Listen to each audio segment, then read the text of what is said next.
These conversations took place in a mixture of Japanese and English, and Emiko found herself remembering words and phrases she hadn't used since childhood. Speaking Japanese with Hiroshi felt like recovering a part of herself that had been lost, but it also felt like betrayal. How could she find comfort in the language of the enemy with someone who had been fighting to kill American soldiers just months earlier? The complexity of her feelings deepened when she learned more about Hiroshi's background. He hadn't been a career soldier but a civilian who had been conscripted into military service. Before the war, he had taught elementary school children in Kyoto, specializing in art and mathematics. He had never wanted to fight, had never believed in the militaristic ideology that had driven Japan into this conflict, but like so many young men on both sides, he had been swept up in forces beyond his control. "I became a soldier because I had no choice," he told her. "But I remained a teacher because that is who I truly am. Now I am teaching you, and through you, perhaps I can teach others that even in the darkest places, beauty and hope can exist." The origami lessons began to have an unexpected effect on Emiko. The precise, meditative nature of the folding helped calm the anxiety and anger that had been building inside her since her deployment. The nightly routine of sitting quietly and working with her hands provided a refuge from the harsh realities of running a prisoner camp. For an hour each evening, the war seemed to recede, replaced by the simple, peaceful act of creating something beautiful from nothing. But the lessons were changing Hiroshi as well. Teaching origami to an eager student reminded him of his life before the war, of the joy he had found in watching children discover their own creative abilities. For the first time since his capture, he began to believe that he might survive this experience with his humanity intact. 3 months into their nightly meetings, something remarkable happened. Other guards began noticing the change in Emiko's demeanor. She was calmer, more focused, less prone to the outbursts of frustration that had been concerning her superiors. When asked about it, she mentioned that she had been practicing meditation techniques, which wasn't entirely untrue. More significantly, the suicide rate among Japanese prisoners in the camp had dropped to 0. Word had somehow spread among the prisoners that origami materials were available, and Hiroshi had begun teaching his cellmates through whispered instructions and demonstrations during the day. The act of creating something beautiful, of having a constructive way to occupy their minds and hands, was providing psychological relief that no amount of medical treatment had been able to achieve. Colonel Mitchell noticed the improvement in camp morale and began asking questions. When he learned about the origami program, his first instinct was to shut it down immediately. Allowing enemy prisoners to practice their cultural traditions seemed dangerously close to coddling. But the results spoke for themselves. The camp was running more smoothly than it had in months, and both prisoners and guards seemed more stable and focused. The crisis came when Captain Bradley, Mitchell's second-in-command, discovered that Private Tanaka was spending extended periods alone with a Japanese prisoner after dark. Without knowing the true nature of these meetings, he immediately suspected the worst and reported his concerns directly to headquarters. The investigation that followed threatened to destroy not just the origami program, but Emiko's career and possibly her freedom. Military intelligence officers arrived to question both Emiko and Hiroshi separately, convinced that they were dealing with either espionage or fraternization with the enemy. The idea that a Japanese-American guard might be passing information to a Japanese prisoner seemed almost too obvious to require investigation. But when the investigators searched Hiroshi's cell, they found something that stopped them in their tracks. Covering every available surface were hundreds of paper cranes, flowers, and geometric designs of breathtaking beauty and complexity. Hidden among them, carefully folded into the wings of paper birds and the petals of paper flowers, were small pieces of paper containing not military secrets, but something far more subversive. They were poems. Haikus about peace and hope, about the beauty of small things in dark times, about the universal human desire for home and family. Some were in Japanese, others in English, and a few in a mixture of both languages that captured emotions too complex for any single tongue to express. The investigating officers had arrived expecting to uncover a spy ring. Instead, they found evidence of something they didn't have words for, something that didn't fit into any category of behavior they had been trained to recognize or evaluate. Here was an enemy soldier creating art that spoke not of victory or resistance, but of shared humanity. Here was an American guard who had found a way to maintain order and morale through what could only be described as cultural exchange. The decision about what to do with this unprecedented situation would ultimately determine not just the fate of Emiko and Hiroshi, but the future of an experimental program that was quietly revolutionizing the way prisoner camps operated throughout the Pacific Theater. The military tribunal that convened to evaluate Emiko's case was unlike anything the Pacific Command had dealt with before. How do you court-martial someone for conducting what appeared to be the most successful prisoner rehabilitation program in the theater? How do you discipline a guard whose unconventional methods had eliminated suicides, reduced violence, and created the most stable prisoner population in the entire Pacific War? Colonel Mitchell found himself in the impossible position of defending subordinates whose actions he didn't fully understand for results he couldn't argue with. The Origami program had not only transformed his camp, but word was spreading to other facilities where commanders were dealing with similar problems. Requests for information about the Cabanatuan techniques were arriving daily from camps throughout the Philippines, Okinawa, and even as far away as Australia. But the military hierarchy was not impressed by results that couldn't be quantified or explained through traditional military doctrine. The fact that a Japanese-American guard was involved made the entire situation politically explosive. At a time when the loyalty of all Japanese Americans was under constant scrutiny, Private Tanaka's behavior seemed to confirm the worst fears of those who believed that racial heritage could override national allegiance. The investigation revealed details that made the situation even more complex. Emiko and Hiroshi had indeed been meeting alone after dark for months, but the nature of their relationship defied easy categorization. They weren't romantic partners, they weren't conspirators, and they weren't simply teacher and student. They had become something that military regulations had no framework for understanding. They had become friends. Hiroshi, for his part, refused to cooperate with investigators who wanted him to testify that Emiko had been sympathetic to Japan or critical of American war policies. When pressed to explain what they had discussed during their meetings, he would only say that they had talked about paper, about beauty, about the things that connect all human beings regardless of the uniforms they wear. "She taught me about America," he told the investigating officers. "Not about military secrets or strategic plans, but about what it means to be a person caught between two worlds, trying to find a place to belong. In return, I taught her about the patience required to create something beautiful. We were both students, and we were both teachers." The breakthrough in the case came from an unexpected source. Dr. Sarah Chen, a psychologist who had been studying combat stress and prisoner psychology, requested permission to interview both Emiko and Hiroshi as part of her research. What she discovered was that their relationship represented something entirely new in military psychology, a therapeutic partnership that had benefits extending far beyond the immediate participants. Dr. Chen's report documented how the Origami program had created what she termed constructive cultural exchange under controlled conditions. Prisoners who participated showed dramatically reduced rates of depression, anxiety, and self-harm. Guards who had been trained in basic origami techniques reported better stress management and improved relationships with prisoners under their supervision. More significantly, the program had created a model for prisoner management that emphasized rehabilitation over punishment, cultural understanding over cultural suppression, and mutual respect over simple domination. The results suggested that even in wartime, treating enemy prisoners with dignity and allowing them to maintain elements of their cultural identity actually enhanced security and compliance rather than threatening it. But the most remarkable aspect of Dr. Chen's findings was what had happened to the origami itself. The traditional Japanese art form had evolved during these nighttime lessons into something new. Emiko had introduced mathematical concepts she had learned in American schools, while Hiroshi had adapted classical techniques to work with the limited materials available in a prison camp.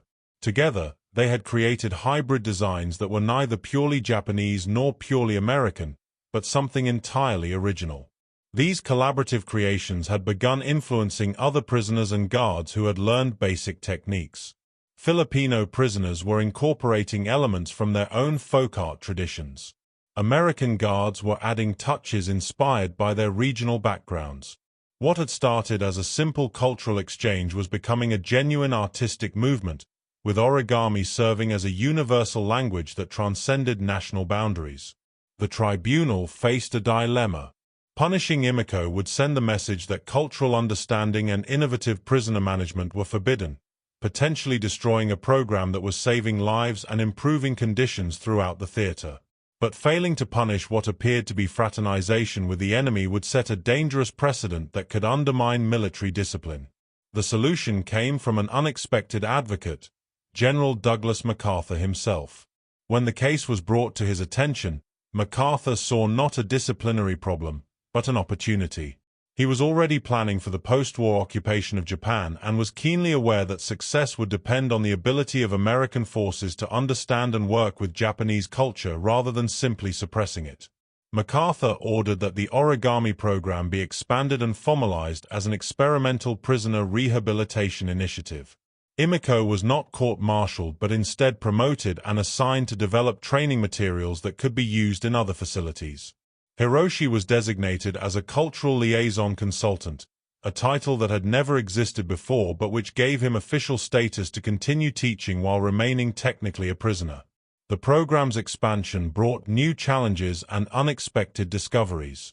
When other camps began implementing origami programs, they found that the activity had different effects depending on how it was introduced and managed.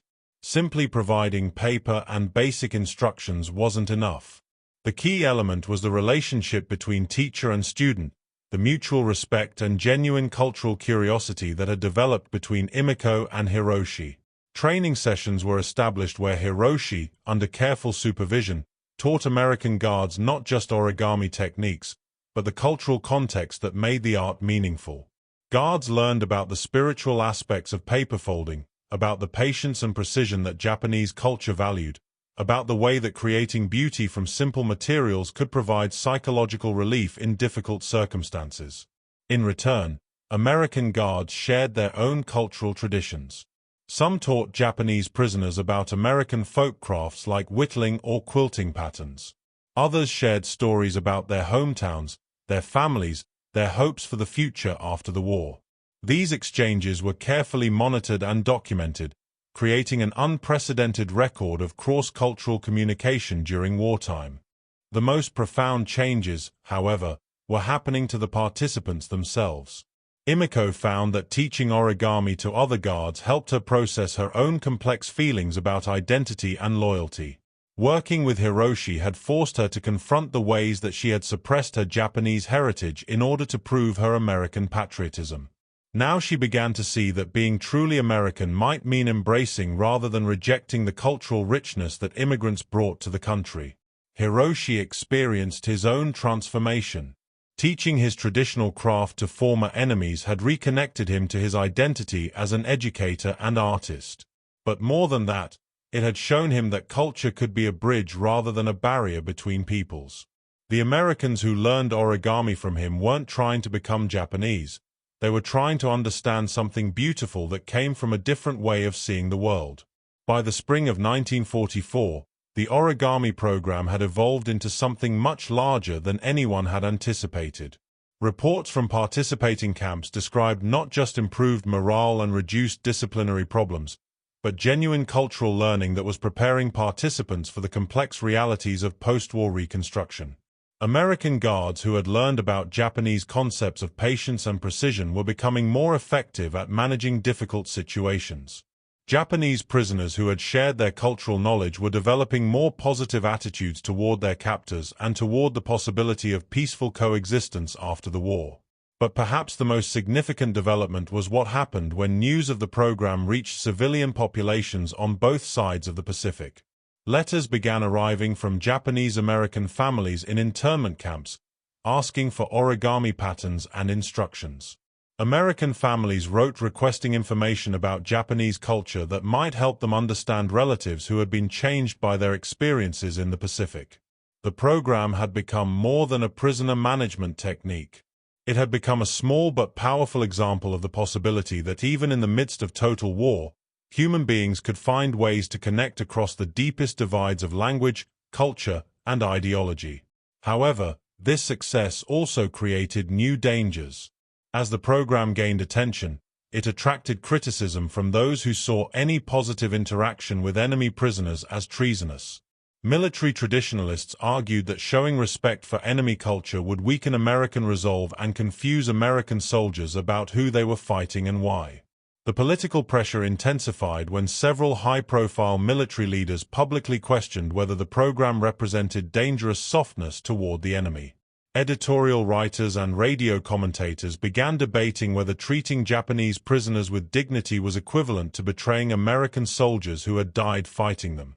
The controversy reached its peak when a group of families who had lost sons in Pacific battles petitioned the War Department to shut down what they called the coddling of enemy killers. Their argument was simple and emotionally powerful. Why were American resources being spent on making life more comfortable for the same people who had attacked Pearl Harbor and brutalized American prisoners of war? This opposition forced a confrontation that would determine not just the future of the Origami program, but fundamental questions about how America would conduct itself both during the war and in the peace that would follow. The crisis that threatened to destroy the Origami program came from a source that no one had anticipated: a former American prisoner who had escaped from a Japanese camp and made his way to Allied lines. Staff Sergeant Michael Rodriguez had been captured during the Bataan Death March and had spent 18 months in a Japanese prison camp where conditions were brutal and survival rates were low. When Rodriguez learned about the Origami program during his debriefing, his reaction was immediate and furious. How could the American military be teaching Japanese crafts to Japanese prisoners while American soldiers were dying of starvation and disease in Japanese camps? How could anyone justify treating enemy soldiers with kindness and respect when those same soldiers' countrymen were committing unspeakable atrocities against American prisoners? Rodriguez's testimony before a congressional committee investigating the program was devastating. He described in graphic detail the torture, starvation, and medical neglect that he and thousands of other American prisoners had endured. He spoke about watching friends die from diseases that could have been easily treated, about the deliberate cruelty of guards who seemed to enjoy inflicting suffering. While we were eating grass and bugs to survive, Rodriguez testified, the army was teaching our Japanese prisoners how to fold pretty paper flowers. While my friends were dying from infected wounds because the Japanese refused to provide medical care, we were giving our Japanese prisoners art supplies and treating them like honored guests. The testimony was broadcast on radio and reprinted in newspapers across the country. Public opinion, which had been cautiously supportive of experimental prisoner programs, shifted dramatically. Thousands of letters poured into the War Department demanding an end to what many now saw as a betrayal of American soldiers. The political pressure became so intense that General MacArthur was forced to order a complete review of the Origami program. A new investigation was launched, this time focused not on whether the program was effective, but on whether it was appropriate given the broader context of Japanese treatment of American prisoners. Emiko and Hiroshi found themselves at the center of a national controversy that neither of them had sought or anticipated. Death threats arrived at the camp addressed to the Jap-loving traitor and the yellow spy. Military guards were assigned to protect both of them, creating the surreal situation of American soldiers guarding both an American soldier and a Japanese prisoner from American civilians. The investigation revealed details about the program that had previously been classified, including the extent to which Hiroshi had been involved in developing training materials and the degree to which his insights had influenced American prisoner management policies throughout the Pacific. Critics seized on this information as proof that sensitive military information had been compromised. But the investigation also uncovered something that program critics hadn't expected: testimony from dozens of American guards whose effectiveness had been dramatically improved by participating in Origami training. These soldiers described how learning patience and precision through paper folding had made them better at handling stress, managing difficult prisoners, and maintaining their own psychological health in challenging conditions. More importantly, the investigation revealed that camps using origami and related cultural exchange programs had significantly better intelligence gathering results than traditional facilities. Prisoners who were treated with respect and allowed to maintain cultural connections were more likely to cooperate with interrogators and provide useful information about enemy troop movements and strategies. Dr. Chen's expanded research had documented that the psychological benefits of the program extended far beyond the immediate participants. Guards who had learned origami techniques showed lower rates of post-traumatic stress, better sleep patterns, and improved relationships with their families back home. The meditative aspects of the craft were providing stress relief that traditional military recreation programs had failed to achieve. But perhaps the most compelling evidence came from an unexpected source: Japanese prisoners in other camps who had heard about the origami program and were requesting transfers to facilities where it was available. These requests provided valuable intelligence about conditions in enemy units and the morale of Japanese forces, information that proved crucial for Allied strategic planning. The turning point in the controversy came when Colonel Mitchell was called to testify before the Congressional Committee. Instead of defending the program in abstract terms, he presented concrete evidence of its military value. Camps using the program had lower rates of prisoner escapes, fewer disciplinary incidents, better intelligence cooperation, and significantly lower costs for medical treatment and facility maintenance. "Gentlemen," Mitchell told the committee, "I understand the emotional arguments against this program, but as a military officer, I'm responsible for results, not feelings. The origami program has made my camp safer, my guards more effective, and my prisoners more cooperative. Those results have saved American lives and contributed to our war effort." The committee also heard testimony from military psychiatrists who had studied the program's effects on American personnel. They reported that guards who participated in cultural exchange activities showed remarkable resilience against the psychological pressures of war. The act of creating something beautiful in the midst of destruction appeared to provide a form of mental protection that no amount of traditional military training had been able to achieve. Hiroshi himself was called to testify, creating the unprecedented situation of a Japanese prisoner of war addressing the United States Congress. Speaking carefully prepared English, he explained that his motivation had never been to gain advantage for Japan, but to find a way to maintain his humanity in circumstances that threatened to destroy it. "I taught origami not to resist America, but to resist the part of war that makes enemies of us all," he told the committee. "When I fold paper into a crane, I remember that I am still a teacher, still someone who creates rather than destroys. When Private Tanaka learns to make a flower from nothing but paper and patience, she remembers that she is still someone who helps things grow and flourish." The committee's final report was a masterpiece of political compromise. It acknowledged the legitimate concerns raised by critics while recognizing the documented military benefits of the program. The report recommended that cultural exchange programs be continued but under stricter oversight, with clear guidelines about what kinds of activities were appropriate and what kinds of information sharing were forbidden. More importantly, the report recommended that the principles developed in the origami program be expanded to include cultural education about all enemy populations, not just Japanese. If American soldiers were going to occupy and govern foreign territories after the war, they needed to understand the cultures they would be working with. The controversy had an unexpected effect on public opinion. While many Americans remained opposed to any program that seemed to benefit enemy prisoners, others began to see the origami project as evidence of American moral superiority. Unlike the Japanese, who treated prisoners with cruelty, Americans were capable of showing respect for enemy culture while still maintaining security and military effectiveness. This shift in perspective was aided by reports from newly liberated American prisoners who had been held in Japanese camps. While their experiences had indeed been brutal, many of them expressed support for programs that might prevent future conflicts by building understanding between cultures. They had seen firsthand what happened when hatred and dehumanization were allowed to flourish unchecked. The program's ultimate vindication came during the preparations for the invasion of Japan itself. Military planners realized that occupying a country of 70 million people would require unprecedented levels of cultural understanding and cooperation. The officers and enlisted men who had participated in cultural exchange programs were identified as invaluable resources for the challenges that lay ahead. Emiko was promoted to lieutenant and assigned to develop cultural orientation programs for troops preparing for occupation duty. Her work expanded far beyond origami to include language training, cultural sensitivity education, and techniques for building rapport with civilian populations. The skills she had developed during those nighttime lessons with Hiroshi became the foundation for a new approach to military occupation that emphasized cooperation over coercion. Hiroshi's fate was more complex. As the war neared its end, he faced the same choice confronting all Japanese prisoners: return to a devastated Japan or remain in America as a displaced person. His decision was influenced by an offer from the University of California to teach traditional Japanese arts while pursuing a degree in international relations.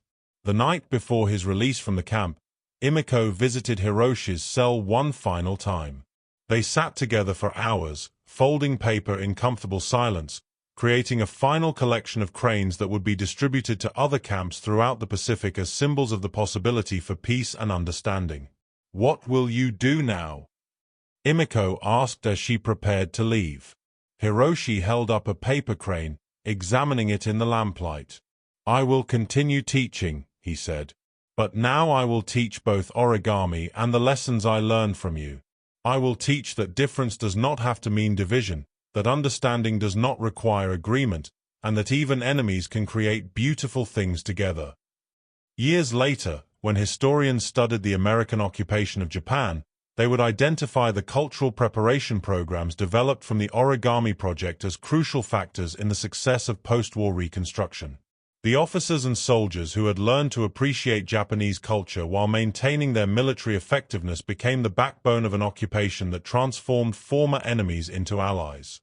Emiko and Hiroshi remained friends long after the war ended. She visited him in California, where he had indeed become a professor, teaching not just origami but the philosophy of cross-cultural understanding. He visited her family farm in Colorado, where she had returned to help her parents rebuild their lives after their own internment experience. Together, they established a foundation that promoted cultural exchange programs between former enemy nations. Their work influenced the development of international exchange programs, cultural diplomacy initiatives, and conflict resolution techniques that would be used in conflicts around the world. But perhaps their greatest legacy was simpler and more personal. In schools across America and Japan, children learned to fold paper cranes while hearing stories about two people who had discovered that even in the darkest circumstances, human beings could choose connection over division, understanding over hatred, and beauty over destruction.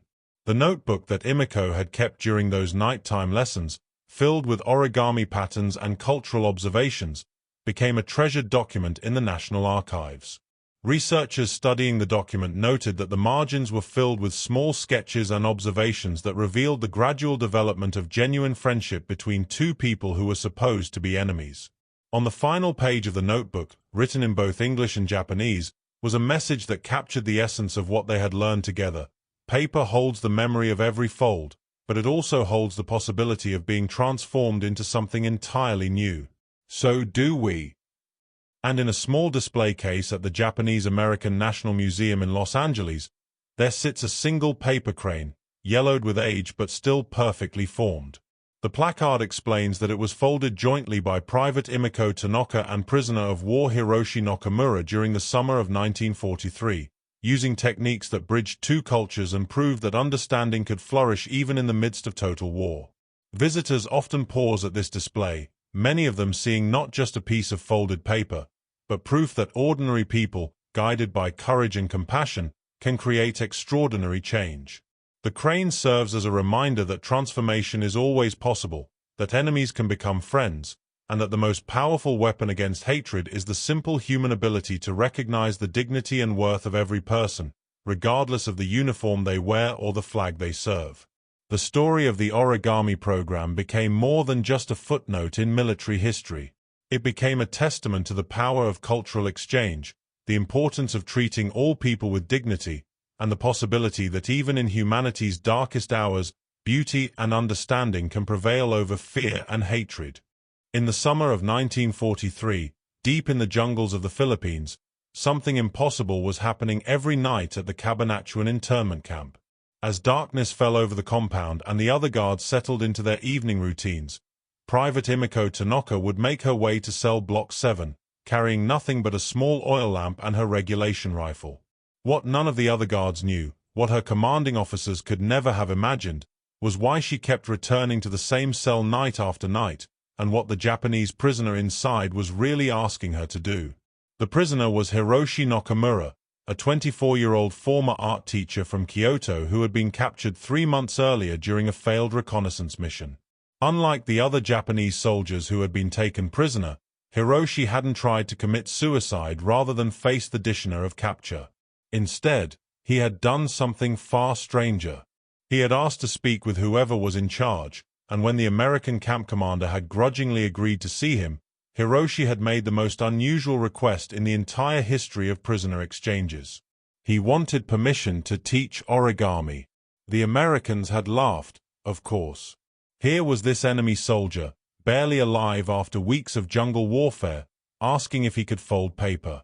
It seemed like either a joke or evidence that capture had driven him insane. But Hiroshi persisted, explaining in careful English that origami was not just art, but meditation, discipline, and a way to maintain dignity in impossible circumstances. The camp commander, Colonel James Mitchell, was a practical man who had been running prisoner operations in the Pacific for 2 years. He had seen what happened to men who lost hope, both prisoners and guards. The suicide rate among Japanese prisoners was astronomical, and the psychological toll on his own guards was becoming a serious problem. If this strange request from an enemy soldier could somehow help maintain order and morale, he was willing to consider it. But there was a complication. The only guard who spoke fluent Japanese was Private Emiko Tanaka, a Japanese-American woman from California whose parents had been interned while she served her country in the Women's Army Corps. Emiko had volunteered for Pacific duty partly to prove her loyalty, but mostly to escape the painful irony of fighting for a country that had imprisoned her own family as enemy aliens. The first night Emiko approached Hiroshi's cell, she was prepared for anything except what she actually found. The young soldier was sitting cross-legged on his thin mat, surrounded by dozens of intricate paper figures that seemed to glow in the lamplight. Cranes and flowers, geometric shapes that defied easy description, and tiny human figures that appeared to be dancing. He had created an entire paper world using nothing but pages torn from an old manual and his own remarkable skill. "You are Japanese," he said softly, not looking up from the crane he was folding. It wasn't a question. "I am American," Emiko replied firmly, though something in his tone made her defensive response sound hollow even to herself. "Of course," Hiroshi said, finally meeting her eyes. "But your soul remembers the old ways, even if your mind has forgotten them. That is why you understand what you are seeing here." Emiko stared at the paper menagerie surrounding him. She did understand, in a way that surprised and unsettled her. Her grandmother had taught her simple origami when she was very young, before her parents had decided that such distinctly Japanese activities were dangerous for a family trying to blend into American society. She hadn't thought about those lessons in years, but looking at Hiroshi's creations, she could almost feel her grandmother's hands guiding her own, showing her how to make the first simple folds. "Why do you do this?" she asked. Hiroshi held up the crane he had just completed. In the lamplight, it looked almost alive, as if it might spread its paper wings and fly away at any moment. "In Japanese culture, we believe that if you fold 1,000 paper cranes, you will be granted one wish," he said. "I am folding them for peace. Not victory for Japan, not victory for America, but peace. An end to all this killing." Over the following weeks, these nighttime visits became routine. Emiko would arrive after evening roll call, carrying her lamp and maintaining the pretense that she was simply checking on a potentially dangerous prisoner. In reality, she found herself looking forward to these encounters with an intensity that both surprised and troubled her. Hiroshi began teaching her origami techniques she had never imagined possible. Complex mathematical patterns that folded into flowers so realistic they seemed to have been plucked from an actual garden. Geometric designs that transformed from flat squares of paper into elaborate three-dimensional sculptures. animals that captured not just the shape but somehow the essence of their living counterparts. But more than that, he began sharing the philosophy behind the art. Origami, he explained, was about transformation and patience. It taught that the most beautiful things often came from the most unlikely beginnings. A simple square of paper, with careful attention and skillful hands, could become anything imaginable. The paper doesn't fight the folding, he told her one night as she struggled with a particularly complex design. It wants to become whatever you help it become. The resistance you feel isn't from the paper. It's from your own impatience, your own fear of making a mistake.